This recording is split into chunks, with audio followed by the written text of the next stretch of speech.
Que a graça e a paz do nosso Senhor Jesus Cristo seja com todos nós nessa noite, amém? Vamos fazer uma oração, mais uma, pedindo ao Senhor que fale conosco nesse momento. Curve sua cabeça e feche os seus olhos. Papai querido, como é bom podermos estar diante da Tua presença e dizermos que Te amamos.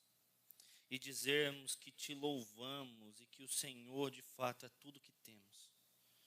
Como é bom termos essa liberdade, como é bom termos essa oportunidade. Mas não há nada melhor do que depois de Te adorar em espírito e em verdade, ouvir a Tua voz falando ao nosso coração. Esse é o nosso pedido agora, nessa noite, em nome de Jesus. Fale conosco, tire todo impedimento e que a palavra frutifique em nosso coração, para a Tua honra, para a Tua glória e para o Teu louvor, em nome de Jesus. Amém. Amém. Espera, ó alma minha, e espera um pouco. Já a madrugada surge e já desponta a luz primeira do vindouro dia. Espera e deixa o tempo que amadureça os frutos que plantastes na existência. A árvore que cresce de improviso não dá bom fruto. E o fruto que semeias com impaciência nunca se afigura doce aos teus lábios ávidos de fome. Espera e que amadureça o fruto. Se colherdes cedo, não encontrarás doce. Se colherdes tarde, ele estará estragado e apodrecido na ramagem. Espera e deixa o tempo que amadureça o fruto da esperança que plantaste. Não existe forma melhor, talvez, de expressar os sentimentos humanos do que com uma boa poesia. Essa poesia ela já foi motivo de disputa entre muitos poetas. Alguns atribuem ao poeta baiano Castro Alves. Alguns atribuem ao catarinense Cruz de Souza. Outros até mesmo ao Olavo Bilac. Mas a verdade é que todos nós nos identificamos com essas palavras. Todos nós precisamos aprender a esperar. Esse sentimento expresso nessa poesia, nada mais, nada menos é do que esperança. Mas esperança para nós é um sentimento controverso. Nós vemos que hoje em dia lidamos mal com o ato de esperar. Porque esperar, para nós, é como uma não atitude. Esperar é como não fazer nada. Você quer saber como é difícil esperar? Converse com aquela menina ali e veja como que é difícil esperar um filho nascer, crescer. É ou não é? Demais da conta, né? Quer saber como é esperar?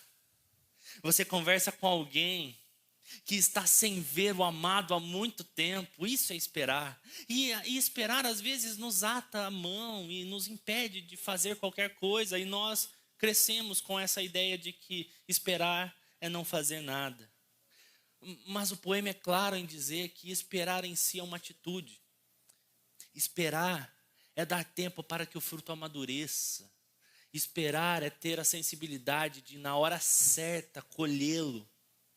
Esperar é poder prová-lo o mais doce possível. Esperar é poder não deixar com que ele apodreça. A esperança em si, longe de ser uma não atitude, é uma atitude ativa e sábia daqueles que reconhecem o tempo das coisas. Assim como nós, o povo de Israel também sabia muito bem o que era esperar. Você se lembra que eles estavam presos no Egito e clamavam por um Salvador? Você se lembra que eles pediam tanto que quando Deus se relaciona e responde a Moisés, ele diz: Moisés, eu ouvi o clamor do meu povo. O meu povo está esperando. E o Senhor desce na sarça, o Senhor desce nas pragas, e o Senhor liberta o povo de Israel. A história se passa e de repente o povo está cativo. Por anos o povo clama novamente: Senhor, nós estamos esperando, nós estamos esperando, nós estamos esperando. O Senhor vem e liberta o povo da Babilônia. E com um decreto agora, o povo volta para sua casa cheio de esperança. Ai, chegou a hora de colhermos o fruto da nossa espera. Vamos voltar a Jerusalém. Estará tudo ótimo e Deus estará conosco. Mas às vezes, a espera se transforma em uma grande frustração. É o que nós vemos, por exemplo, no relato do profeta Ageu. O profeta Ageu diz, no capítulo 1, versículo 9, vocês esperavam muito, mas para surpresa de vocês, acabou sendo pouco. E o que vocês trouxeram para casa, eu dissipei como um sopro. E por que fiz isso? Pergunta o Senhor dos Exércitos. Por causa do meu templo, que ainda está destruído, enquanto cada um de vocês se ocupa com a sua própria casa. A espera tinha se tornado frustração porque eles tinham errado o alvo. Eles tinham errado o objetivo. Eles tinham sido trazidos de volta para construir o templo do Senhor. E o Senhor diz, olha, vocês se preocuparam tanto com outros afazeres, vocês perderam a prioridade. E agora, parece que tudo que vocês provam não é mais o fruto doce que a espera trazia aos nossos corações, mas é um fruto podre, é um fruto amargo. O Senhor está dizendo, olha, vocês precisam mudar. Vocês precisam ainda trabalhar e esperar um pouco mais para esse fruto. Essa mensagem foi uma injeção de ânimo para Israel. E desde então, o profeta Ageu começa a mostrar que Israel começa a construir o templo do Senhor. Vai buscar madeira, vai buscar quem trabalha com madeira. Vamos começar a construir e o templo vai ficando pronto. E agora volta a expectativa, volta a esperança. Quando esse templo ficar pronto, vai ser maravilhoso. O Senhor vai descer, vai ser o momento mais precioso que nós podemos ter como um povo. E novamente a frustração vem. Quem de vocês viu este templo em seu primeiro esplendor? Comparado com ele, não é como nada o que vocês veem agora. Uma verdadeira enxurrada de expectativas frustradas, uma atrás da outra. É nesse contexto que o profeta Ageu e o seu contemporâneo, o profeta Zacarias, começam a falar sobre espera com o povo de Deus. Começa a falar sobre a questão da esperança. E o profeta Zacarias agora começa a desenhar a principal espera e a principal expectativa daquele povo. O templo está construído, o que falta? Os muros estão caídos. Nós não temos proteção contra os inimigos. E nós não temos um rei. Nós não temos quem nos governe. Nós não temos quem diga a nós qual caminho seguir. E essa é a expectativa que começa a ser colocada no coração do povo. E Zacarias vai trazendo isso em todo o seu livro, até no versículo 9. Essa expectativa e essa esperança é desenhada no coração do povo de Deus. Com um versículo que nós já lemos ele, mas em Mateus. Um versículo que diz: alegre-se muito, cidade de Sião. Exulte, Jerusalém. Eis que o seu rei vem a você, justo e vitorioso. Humilde, montado num jumento. Um jumentinho. Cria de jumento. A palavra de Deus, para trabalhar a expectativa e a espera do povo, vem com uma ordem. Uma ordem presente. Alegre-se muito, Sião. Não é você vai se alegrar, nada disso. Não é você, quando acontecer tudo e o seu rei chegar, você vai se alegrar. Tenha expectativa de alegria. Não. O profeta diz, alegre-se hoje. Alegre-se agora. E não alegre-se pouco, não. Não se contenha na sua exultação. Alegre-se muito, cidade de Sião. Mas não é um convite a uma alegria irracional. Não é um convite a uma alegria que não tem explicação. Por que você está rindo? Não sei. Você diria que uma pessoa que responde isso está feliz ou está doida? Não é esse o convite do profeta. O profeta não chama a irracionalidade, mas o profeta começa a dar argumentos pelos quais o povo deveria hoje se alegrar. E o argumento é justamente que o seu rei está chegando. O seu rei está aí às portas. A linguagem é trazida para o presente. A linguagem é trazida, aí está o seu rei. Eis que o seu rei vem até você. Essa linguagem é uma linguagem como se nós pudéssemos olhar para o horizonte e ver o rei chegando. E ele fala, olha, esse é o motivo de alegria, por isso que você deve se alegrar agora. O seu rei já está visível para você. E Zacarias começa a trazer algumas características desse rei que vem. Primeiro, ele é um rei justo e vitorioso. Quando nós trazemos essas duas características e essas duas qualidades para um rei, é óbvio que nós começamos a pensar no que é a questão da justiça. Justiça é o que nós queremos e precisamos justamente quando nos sentimos afrontados, quando nos sentimos amedrontados, quando nos sentimos injustiçados. E o povo de Israel, a todo momento, teve aflições e ameaças, mesmo estando na própria terra. Chegava um mensageiro, tal rei vai te atacar, tal reino virá do norte, tal reino virá do sul. Do leste tem gente querendo que você caia, do oeste os filisteus estão ali prontos para ver a sua queda. A todo instante, me parece que o povo clama por justiça. O que nós fizemos? O que nós fizemos com esse povo para nós sermos tão odiados? A questão principal é que todas as aflições que o povo de Israel sofreu até então, eles estavam clamando por uma justiça que não conseguiu chegar com os reis até então. Todos os reis, sem exceção, em algum momento da vida, falharam com o povo e falharam diante de Deus. Não existia rei que de fato poderia levar essa alcunha. Ele é um rei justo. Ele pratica apenas a justiça. É um rei que vem para resolver as questões que têm nos assolado e resolver o clamor do nosso coração por justiça. O povo estava abandonado por Deus. Mas agora chega o rei que, além de justo, ele é vitorioso. É fácil pensarmos nisso. É só pensar que vitorioso só pode ser aquele que vem de uma batalha, vem de uma guerra, vem de uma luta, vem de uma competição e ganha essa competição. Então o rei que está vindo de fora, ele está vindo justo, ele vem trazendo a justiça e ele é vitorioso. Agora, o povo olha e diz, mas não temos muro, quem que irá nos proteger? Calma, o seu rei está aí, ele é justo, ele não vai deixar que se faça com você nada de injustiça. E ele é vitorioso, ele é poderoso para te proteger, mais do que um muro. Ele é poderoso para te proteger, mais do que qualquer artifício humano. Ele já venceu a batalha.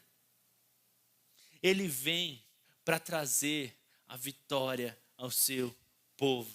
Mas além disso, além dele ser justo e vitorioso, veja só o que diz o texto bíblico. Um versículo antes do que nós lemos Zacarias 9:9.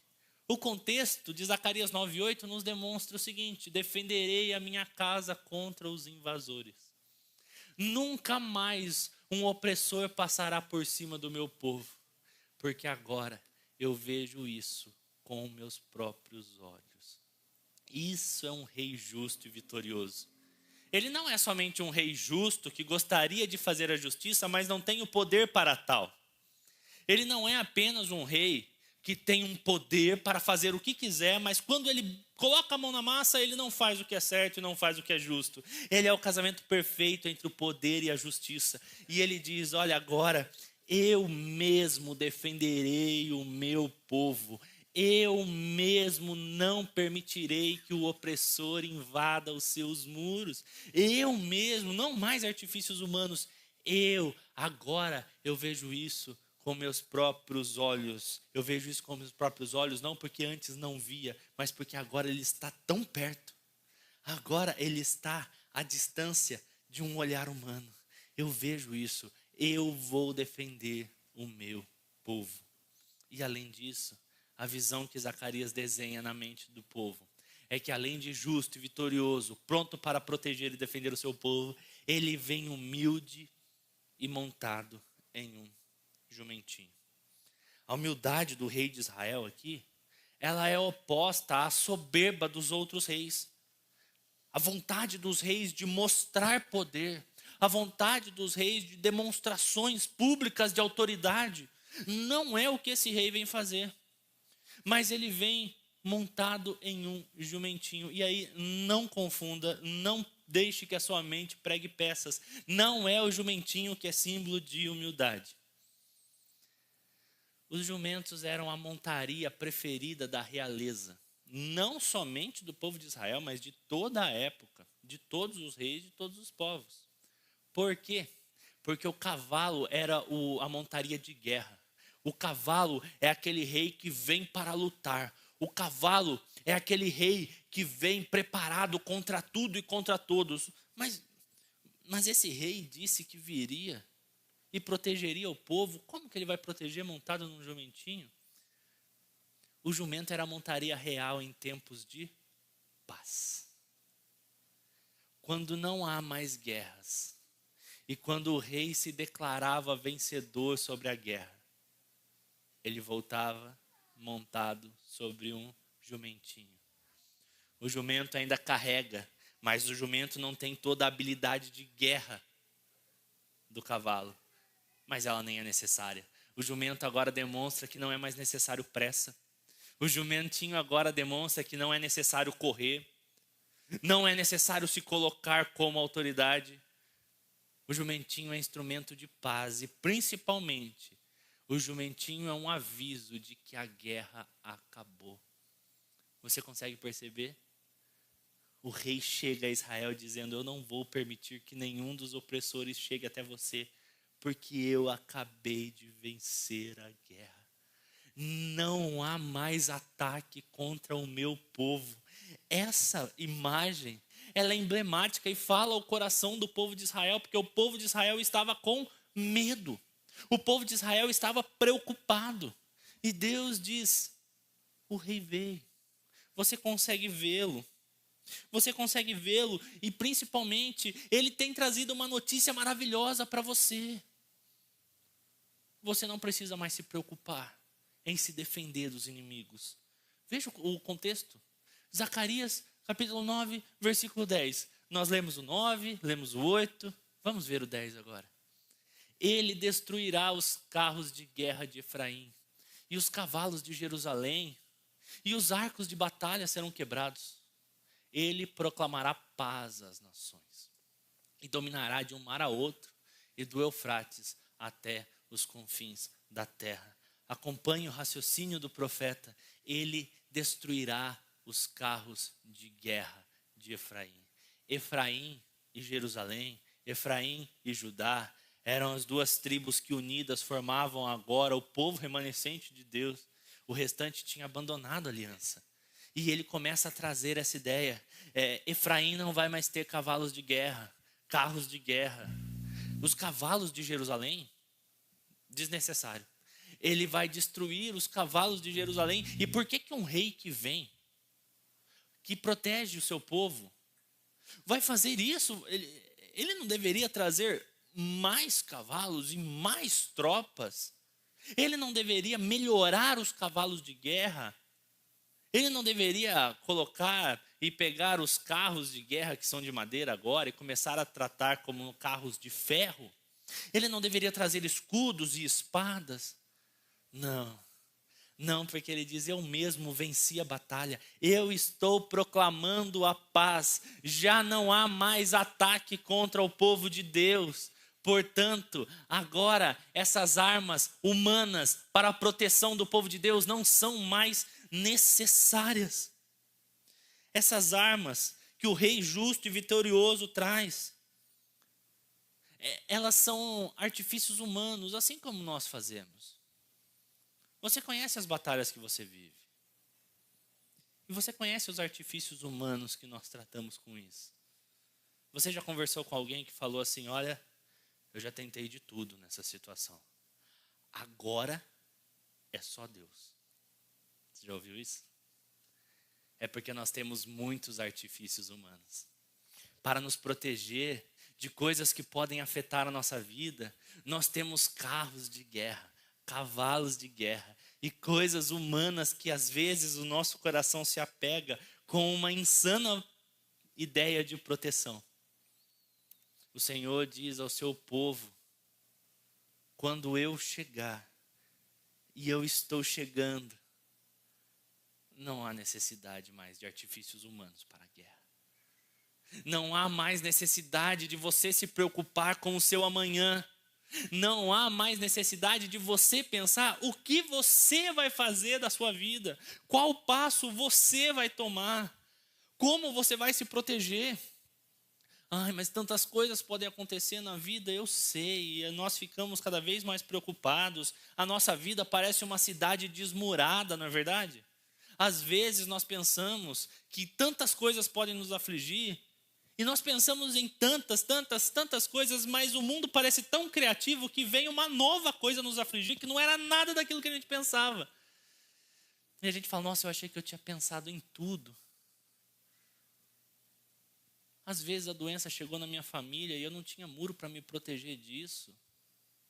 Eu sei, eu paguei o plano de saúde lá, mas isso se mostrou insuficiente.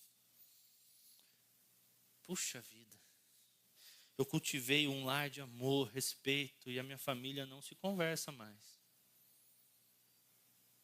Relacionamentos quebrados. E nós pensamos que o erro está, que nós não fomos preparados o suficiente para nos preparar com todos os nossos carros e cavalos de guerra. Mas a verdade é que Deus diz ao seu povo: o rei está vindo proclamando a paz. O rei está vindo porque ele está agora proclamando que não há mais guerras para serem lutadas. Para Israel, os inimigos ali em volta eram um motivo de temor. Para nós temos um inimigo que nos preocupa dia e noite. O pecado que nos rodeia e nos transforma em escravos, que quer tomar a nossa vida, a cidade do nosso coração, e fazer dela o que bem quiser. Mas é isso que nós vemos no exemplo do povo de Israel. Qual é a graça de quando o rei vem? O povo de Israel precisou de mais 500 anos para ver esse rei. Mas quando ele vê esse rei, a imagem é maravilhosa. Os discípulos foram e fizeram o que Jesus tinha ordenado. Trouxeram a jumenta e o jumentinho. Colocaram sobre ele os seus mantos, e sobre estes Jesus montou. Uma grande multidão estendeu seus mantos pelo caminho, outros cortavam ramos de árvores e os espalhavam pelo caminho. A multidão que ia diante dele e os que seguiam gritavam: Hosana ao filho de Davi. Bendito é o que vem em nome do Senhor. Hosana nas alturas. Quando Jesus entrou em Jerusalém, toda a cidade, agitada, perguntava: quem é esse? A multidão respondia: este é Jesus, o profeta de Nazaré, da Galileia.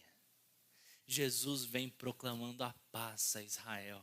Jesus vem proclamando a paz para você. Jesus vem proclamando a paz para mim. Jesus vem dizendo: a luta que você tinha, ela está vencida agora.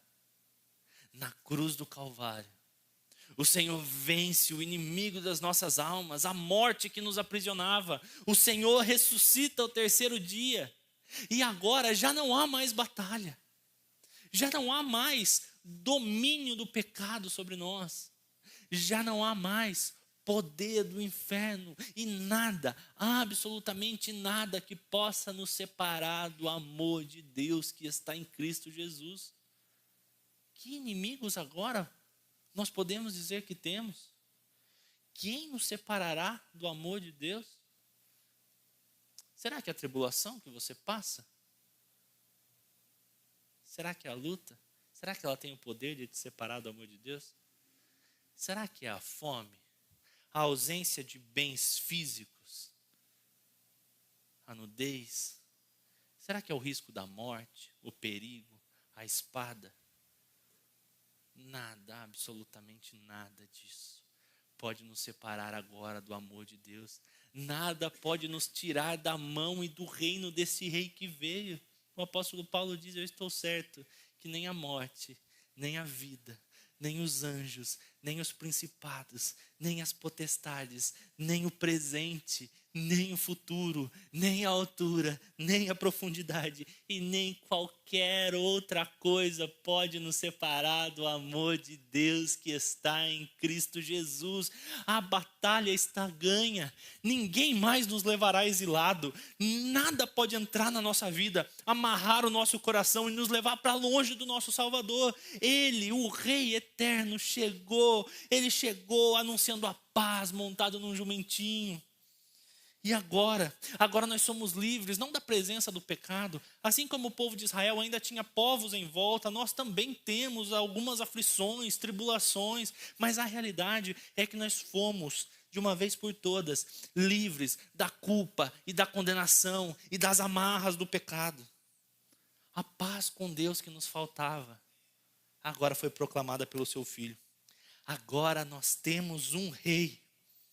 Agora a nossa batalha contra o pecado que nos escravizava chegou ao fim. Essa profecia de Isaías, ela muda muito rapidamente o enredo. Aqui nós parece que estamos no clímax. O rei chegou.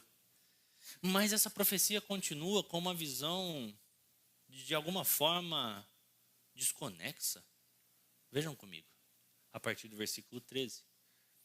Quando eu curvar Judá como se curva um arco, e usar Efraim como flecha, levantarei os filhos de Sião contra os filhos da Grécia, e farei você semelhante à espada de um guerreiro. Então o Senhor aparecerá sobre eles, sua flecha brilhará como relâmpago. O soberano Senhor tocará a trombeta e marchará em meio às tempestades do sul. O Senhor dos exércitos protegerá. Eles pisotearão e destruirão as pedras de atiradeira. Eles beberão o sangue do inimigo como se fosse vinho. Estarão cheios como a bacia usada para aspergir água nos cantos do altar. Por que essa mudança repentina? A guerra não tinha acabado? O rei não chegou destruindo o nosso inimigo? A realidade é que aqui ele começa com uma segunda promessa. Farei de você semelhante à espada. O Senhor promete quebrar os nossos carros de guerra. O Senhor promete espantar os nossos cavalos. Mas agora quer nos usar como espada numa guerra? Pois é. Isso se dá justamente porque agora o Senhor quer vingar os seus inimigos. O Senhor quer de fato efetuar um contra-ataque àqueles que ousaram questionar e se opor ao seu reino eterno no mundo. Não há mais guerras para se defender, mas ainda há espólios de guerra para se recuperar. O povo não precisa mais ficar preocupado em se proteger. Mas agora, ele é dotado e moldado por Deus como uma ferramenta de ataque. E o Senhor, como um general de guerra, se coloca no seu povo e diz: eu vou preparar vocês e nós vamos voltar para lá agora. Essas palavras, elas são retiradas quase que na íntegra da oração de Davi, quando Davi se colocou livre dos seus inimigos pelo braço de Deus. Quando Davi se viu livre dos inimigos, ele clamou, o Deus dos céus trovejou, ressoou a voz do Altíssimo. Ele atirou flechas e dispersou os inimigos, arremessou raios e os fez bater em retirada. Os vales desapareceram, os fundamentos da terra foram expostos diante da repreensão do Senhor, com o forte sopro de suas narinas. Das alturas estendeu a mão e me segurou, tirou-me de águas profundas, livrou-me do inimigo poderoso, dos meus adversários, que eram fortes demais para mim. o rei não está somente preocupado em proteger o seu povo. O rei, ele não quer construir os muros e dizer assim, ó, agora nós vamos viver tranquilos aqui dentro. Isso é pouco para o reino daquele rei que proclama a paz de leste a oeste, de norte a sul. Esse rei agora, ele vem para colocar um ponto final, não somente nos ataques do inimigo, mas na própria defesa do inimigo. Ele diz assim, vocês não vão mais precisar de artifícios humanos. O instrumento de guerra humano é desnecessário para essa guerra, porque eu mesmo vou usar vocês. Eu mesmo vou fazer de vocês espadas de guerra. Você se lembra quando o Senhor estava conversando com Pedro? Falando sobre a igreja que ele estava edificando? Ele diz, Pedro, a igreja que eu estou edificando é sobre a pedra. Essa pedra que você disse, Jesus Cristo, o Filho do Deus vivo. E quando ele fala sobre edificar essa igreja, ele não desenha uma linha de defesa, como se o inferno estivesse atacando essa igreja e Deus estivesse aqui segurando os muros. Corre, segura a porta. Não, por favor, não entre, tape os buracos e as brechas. Não é essa a imagem que Jesus dá da sua igreja. Ele diz, Pedro, sobre esta pedra eu vou edificar a minha igreja e as portas do inferno não prevalecerão contra ela. Quem que está atacando aqui? Quem que está defendendo aqui? O Senhor edifica a sua igreja em modo de ataque, para combater o bom combate. E perceba o que é bom combater o bom combate, o que é lutar esta luta que o Senhor nos chama hoje, é justamente abandonar os nossos artifícios humanos, é justamente abandonar esses instrumentos humanos que nós temos e sermos usados por Deus como obras e como ferramentas espirituais. Sabe por quê? Porque se nós tentarmos lutar com as nossas forças humanas, nós não vamos conseguir. As batalhas que lutamos hoje, não lutamos mais em modo de defesa. E não lutamos mais com as nossas forças humanas. Sabe o que a Bíblia diz? A nossa luta não é contra a carne. Sequer é contra o sangue. A nossa luta não está neste plano. Mas a nossa luta é contra potestados, principados, potestades nas regiões celestiais. O Senhor nos chama hoje como igreja para uma batalha espiritual. E batalha espiritual, com os seus carros e cavalos de guerra, não se luta. Agora veja, o Senhor diz, é eu que estou lutando essa batalha. Eu estou edificando a minha igreja. Qual é o papel da igreja? É ser as armas de ataque de Deus. Nós devemos saquear o inimigo. E quando nós falamos de saquear o inimigo, é o Senhor, através do Espírito Santo, nos enviando para o mundo, para os lugares mais inóspitos, para os lugares mais escuros, para os lugares mais perversos e impuros do mundo, dizendo, lá eu tenho tesouros que precisam ser recuperados para o meu reino. Lá onde o Senhor te colocou, é lá que a luta é lutada e é lá que você é usado por Deus. É lá que você é usado por Deus. Os instrumentos espirituais de Deus na história somos nós, a igreja. O Senhor poderia, com todo o seu poder, ressoar a sua voz e todos os inimigos se colocariam ao chão. O Senhor diz para os próprios homens que queriam matar, olha, se eu quisesse, se meu reino fosse desse mundo, eu clamaria ao Pai e Ele enviaria legiões e legiões de anjos para me defender, mas o meu reino não é desse mundo.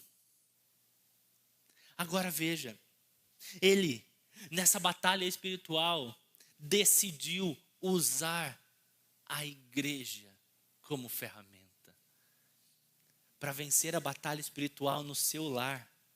Deus decidiu usar você aonde você está, no lugar que Ele te colocou, como uma espada afiada, como um arco encurvado, como uma flecha lançada. Ele quer usar você. Não fuja da responsabilidade de participar disso, porque a força não vem de você, porque o preparo não vem de você, é Deus que te prepara, te molda através da palavra, através do Espírito Santo agindo na sua vida. Ele vai te lapidando e vai te preparando para nessa batalha espiritual, na tua casa, no teu trabalho, nos teus relacionamentos, nas tuas escolhas de vida, na tua influência no mundo. Ele quer te usar como espada.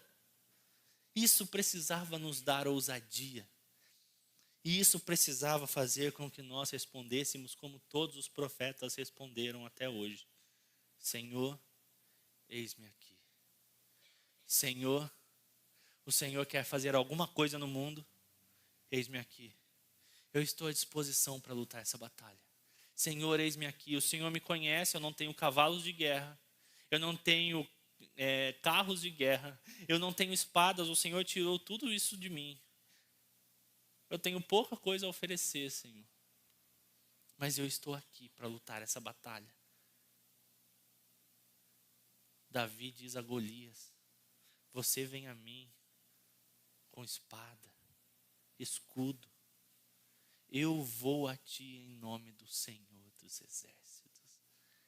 Essa é a posição da igreja hoje, que bate na porta do inferno, esperando arrombá-la e invadir e arrancar os tesouros de Deus que estão lá fora.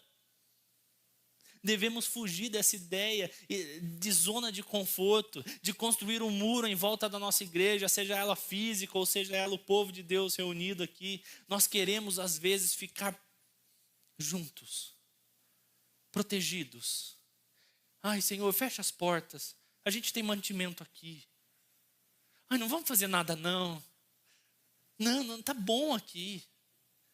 Não mexe com eles não, eles estão quietos lá, Senhor.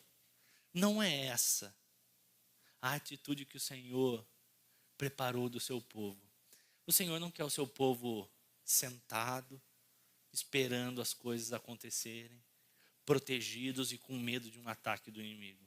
O Senhor quer o seu povo em ataque no mundo. O Senhor enviou o seu povo dizendo: ide por todo o mundo. Mas ele só fala isso depois de dizer: todo o poder me foi dado nos céus e na terra. O Rei ordena que nós sejamos feitos como espada. Mas ainda assim, o profeta continua dizendo: naquele dia, o Senhor Deus o salvará como rebanho do seu povo, e como joias de uma coroa brilharão na terra. Naquele dia, o Senhor, o seu Deus, os salvará. E de repente, a visão que era do passado é trazida para o presente. E a visão que era do presente agora é levada para o futuro. A linguagem muda, o tempo verbal muda. Naquele dia, o rei já não estava aqui? Nós já não fomos salvos? Pois é, mas ele está dizendo aqui que essa batalha de ataque hoje, que lutamos dia após dia, ela também terá um fim. E o resultado dessa nossa batalha é glorioso. Quando essa batalha findar, nós seremos transformados de espadas de guerra, de arcos e de flechas. Ele agora nos transforma e nos molda em joias de uma coroa. E aí novamente precisamos relembrar aquele conceito lógico básico: se eu destruo as minhas armas, é porque não há mais guerra. O Senhor promete que Ele vai transformar todas as suas armas, na verdade, em coroas. Assim como você pega o ferro e você coloca o ferro no fogo, o ferro amolece e ele pode ser moldado agora numa nova coisa. Ele está dizendo: é isso, vocês não vão ser assim para sempre. A vida de vocês não é essa luta para sempre. Ainda assim, essa luta irá acabar. E naquele dia vocês estarão brilhando na cabeça do Rei dos Reis. Naquele dia que aguardamos, já não haverá mais o que fazer. O inimigo que antes nos atacava e depois passou a se defender de nós, a Bíblia nos dá o fim dele. depois de todas as nossas investidas contra ele, ele estará finalmente derrotado. Quando o que é corruptível, diz o apóstolo Paulo à igreja de Coríntios, se revestir de incorruptibilidade. Quando o que é mortal se cobrir e revestir de imortalidade, então se cumprirá o que foi dito. Tragada foi a morte pela vitória. Onde está, ó morte, teu aguilhão? Onde está, ó inferno, a tua vitória? Não tem. A morte, que ainda hoje é a batalha que travamos, até essa batalha terá um fim. E nós seremos revestidos da bênção de Deus. Nós seremos transformados à imagem dele para sempre.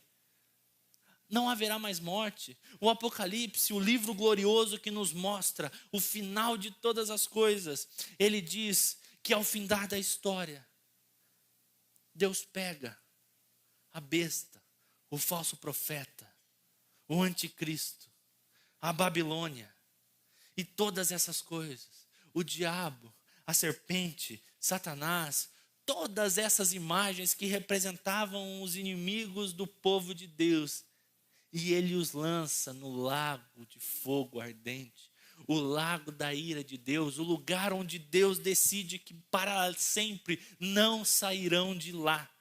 E é nesse momento que o povo de Deus exulta e diz: os reinos do mundo são do nosso Senhor e Ele reinará para sempre. É maravilhoso isso.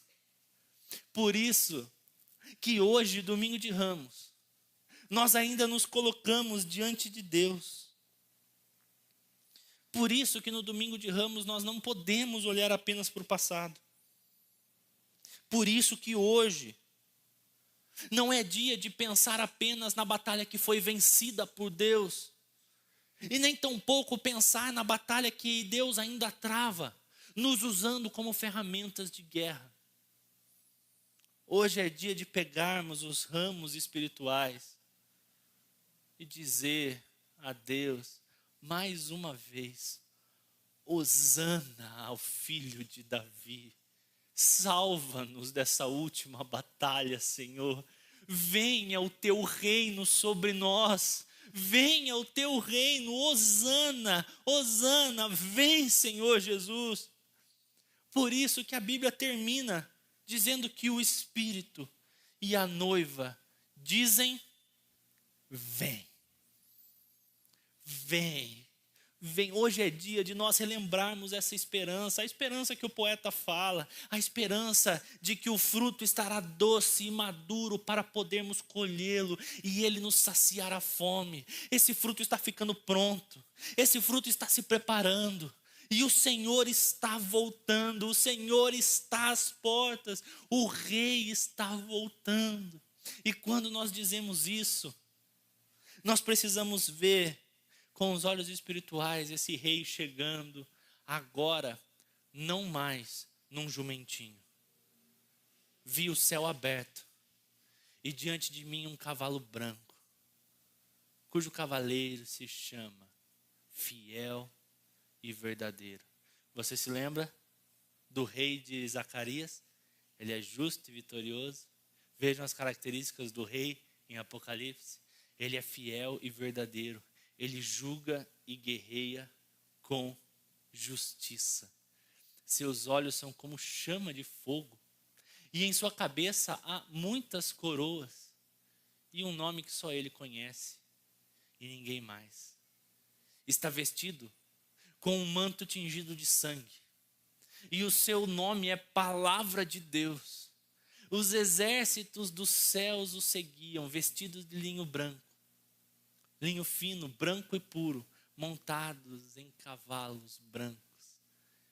A imagem maravilhosa do nosso rei que está vindo já não é mais a imagem de um rei que vem em um jumentinho para apenas declarar paz. Ele vem montado num cavalo branco para pôr fim à guerra. Ele vem agora. Aqui o Apocalipse diz que em sua cabeça há muitas coroas. Na imagem de Zacarias, nós somos joias da coroa do rei. Na imagem de Apocalipse, nós somos as coroas na cabeça do rei. Isso daqui tudo para trazer a ideia de que a vitória de Cristo é a vitória do seu povo.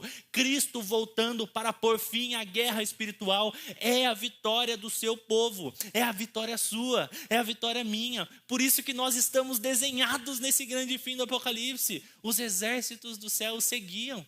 Nós juntos com Deus, montados em cavalos brancos, retornando, prontos para reinarmos com Ele para sempre.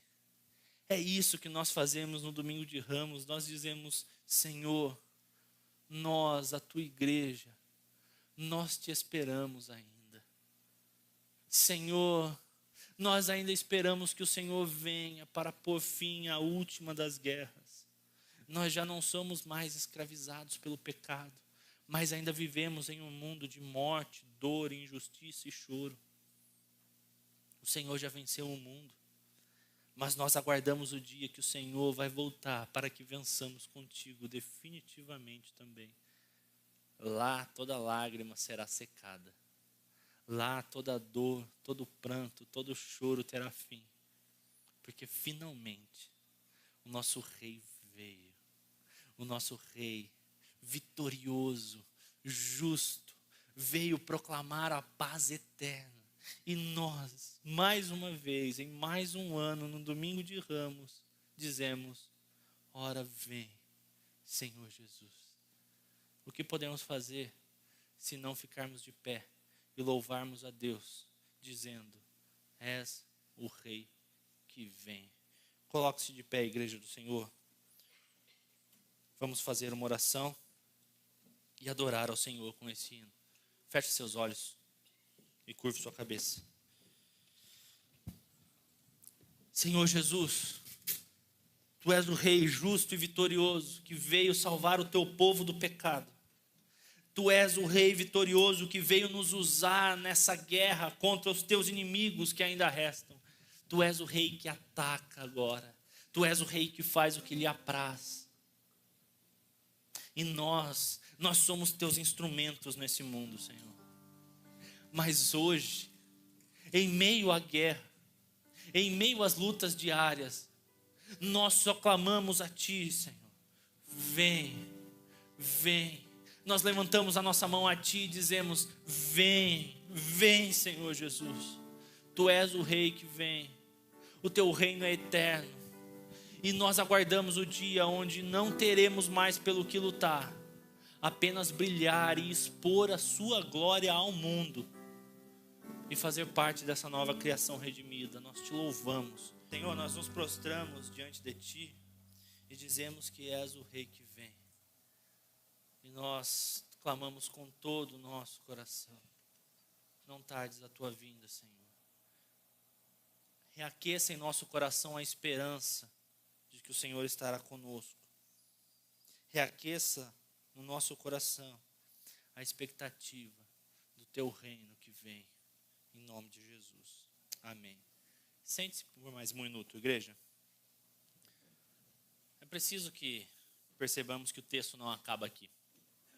Existe ainda um último versículo a ser analisado no capítulo de número 9. O versículo de número 17 nos diz: ah, como serão belos, como serão formosos. O trigo dará vigor aos rapazes, e o vinho novo às moças.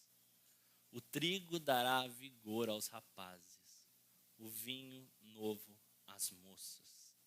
Naquele dia, promete a palavra de Deus, nós seremos finalmente e completamente saciados. Saciados em nossas necessidades, sim, nas coisas que precisamos e que às vezes sentimos falta no mundo, seremos completa e totalmente saciados. A ideia do pão, a ideia do trigo é a ideia da necessidade e da saciedade que precisamos para viver. A ideia do vinho É a saciedade não somente no que precisamos, mas no que desejamos. Às vezes sentimos falta nessa luta, sentimos falta de alegria, sentimos falta de paz, sentimos falta de conforto e compreensão. A Bíblia nos garante, naquele dia, quando o nosso Rei romper os céus, seremos saciados, seremos profunda e completamente saciados. Mas não dá para esperar até aquele dia apenas. O nosso Senhor é tão amoroso que Ele nos permite experimentar centelhas, fagulhas, migalhas do seu reino na terra hoje. E o momento mais próximo que nós nos chegamos do reino, da beleza e da saciedade do reino de Deus na terra, que provaremos para sempre, é nos sentarmos junto a Ele nessa mesa. Nessa mesa onde o trigo dá vigor a cada um de nós. Onde o trigo demonstra que tudo que precisamos para viver está entregue no corpo de Cristo, partido na cruz do Calvário, por minha e por sua causa, por uma luta que nós precisávamos batalhar. É aqui nessa mesa que o vinho, o sangue de Cristo vertido na cruz, reordena os nossos desejos, reconfigura a nossa vida e somos saciados em tudo que queremos e dizemos: Senhor, não queremos querer nada que não venha de Ti. É aqui que o Senhor diz para abandonarmos desejos, pensamentos e atitudes que prometeram saciar a nossa vida, mas falharam. Por isso que o apóstolo Paulo diz que nós precisamos nos achegar a essa mesa, entendendo o que ela significa. Precisamos nos colocar aqui por inteiro, porque aqui o Senhor sacia a nossa fome, porque aqui o Senhor reordena os nossos desejos. Ele está conosco presente. Nós sabemos que Ele prometeu que: eu lhes digo que de agora em diante não beberei deste fruto da videira, até aquele dia em que beberei o vinho novo com vocês no reino do meu Pai. Nós sabemos que Deus está preparando o reino do seu Filho a nós. Mas Ele nos convida, não é somente esperarmos aquele dia, mas Ele nos convida hoje. Todo aquele que come a minha carne e bebe o meu sangue tem a vida eterna, e eu o ressuscitarei no último dia. A minha carne é a verdadeira comida. A minha carne é o que sacia a fome do teu coração. O meu sangue é a verdadeira bebida. É o meu sangue que te dá a verdadeira alegria, a verdadeira esperança e a verdadeira paz. Todo aquele que come a minha carne e bebe o meu sangue permanece em mim e eu nele. É isso que iremos fazer agora. Nós iremos cear com Cristo. Ele está presente aqui, não nos elementos que continuam sendo os mesmos. O pão não se torna a carne de Cristo. O vinho não se torna o sangue. Mas de maneira nenhuma nós estamos aqui apenas para olhar para trás e vermos o que Ele fez. Estamos aqui para olhar para o presente e ver que Ele continua nos saciando. E estamos aqui para olhar para o futuro e dizermos: nós ainda esperamos, Senhor. Nós ainda esperamos esse dia glorioso em que seremos finalmente completamente saciados. Essa mesa é a mesa de Cristo. Essa mesa não é a mesa da igreja. Não da igreja presbiteriana de Itatiba. E nem da denominação. Essa mesa é a mesa dos discípulos. É a mesa daqueles que receberam o Rei em sua vida. Aqueles que confessam o Pai, o Filho e o Espírito Santo e foram batizados neste nome maravilhoso. Mas é a mesa dos cansados. É a mesa daqueles que no meio da batalha precisam de um novo vigor. É a mesa daqueles que se esgotam. É a mesa daqueles que cansam. e à mesa daqueles que confessam ao seu rei. Se não for o Senhor na minha vida, essa batalha está perdida. Mas graças a Deus que Ele continua em nossas vidas.